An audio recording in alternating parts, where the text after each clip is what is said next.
पाठ 15 विराम चिन्ह पंक्चुएशन। ठहरो मत जाओ, ठहरो मत जाओ।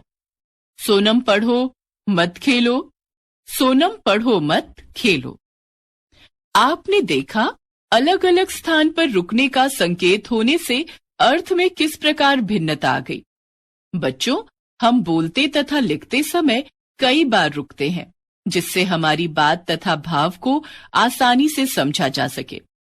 भाषा में इस रुकने को विराम कहते हैं तथा विराम का संकेत देने के लिए कुछ चिन्ह भी हैं, जिन्हें विराम चिन्ह कहते हैं। ये विराम चिन्ह बताते हैं कि हमें कब और कितना रुकना है तथा किस भाव को कैसे पढ़ना है। आइए अब कुछ विराम चिन्हों के बारे में जानते हैं। पूर्ण विराम, बात पूरी होने पर वाक्य के अंत में पूर्ण विराम लगाते हैं। जैसे भारत विकासशील देश है, मैं खाना खाती हूँ। बहुत पुरानी बात है, सब बच्चों ने पाठ याद किया। गंगा नदी के किनारे एक जंगल था। अल्प विराम, वाक्य में जहां थोड़ा रुकना हो वहां अल्प विराम लगाते हैं। जैसे कल मैंने केले, सेब, संतरे तथा पपीता खरीदा। जया, सान्या, नीता सबने खाना खाया। खाने में दाल, सब्जी, सलाद, दही, रोटी और चावल थे। दांत साफ नहीं करोगे तो मुंह में बदबू आएगी। प्रश्न सूचक चिन्ह, प्रश्न पूछने वाले वाक्यों में प्रश्न सूचक चिन्ह लगाते हैं, पूर्ण विराम नहीं। जैसे नर्मदा नदी का उद्गम कहाँ है? क्या आपने खाना खा लिया? वह उदास क्यों था? तुम कहाँ रहते हो? सोनल के मन में क्या लालच था? विस्मयादि बोधक चिन्ह, हर्ष, शोक, आश्चर्य, भय आदि भावों को प्रकट करने तथा संबोधन सूचक शब्दों में विस्मयादि बोधक चिन्ह लगाते हैं। जैसे हाय मैं मर गया, क्या वह पास हो गया? वाह खूब आनंद आया। सौम्या इधर आओ। बीरबल तुम भी मौन हो। वाह कितना सुंदर दृश्य है।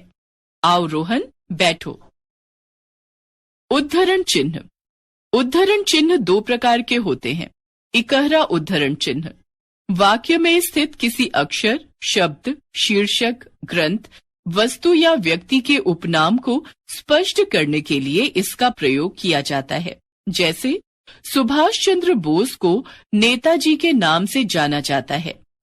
ईद का तात्पर्य है खुशी। अब हम पढ़ते हैं संज्ञा। यह कविता दिनकर जी की है।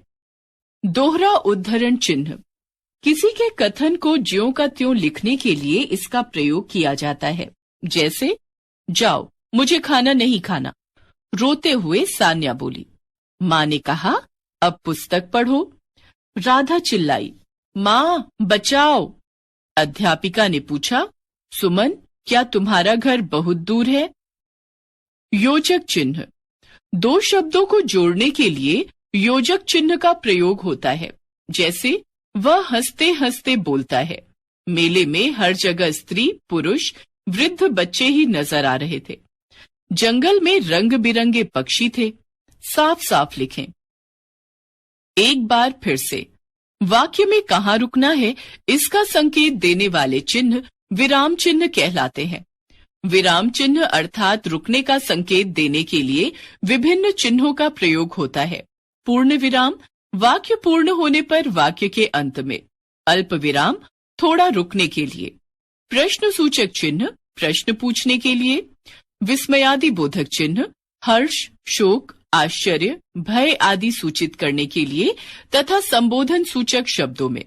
उद्धरण चिन्ह, किसी अक्षर, शब्द, शीर्षक, ग्रंथ, वस्तु या व्यक्ति के उपनाम को स्पष्ट करने के लिए अथवा किसी की बात को ज्यों का त्यों लिखने के लिए।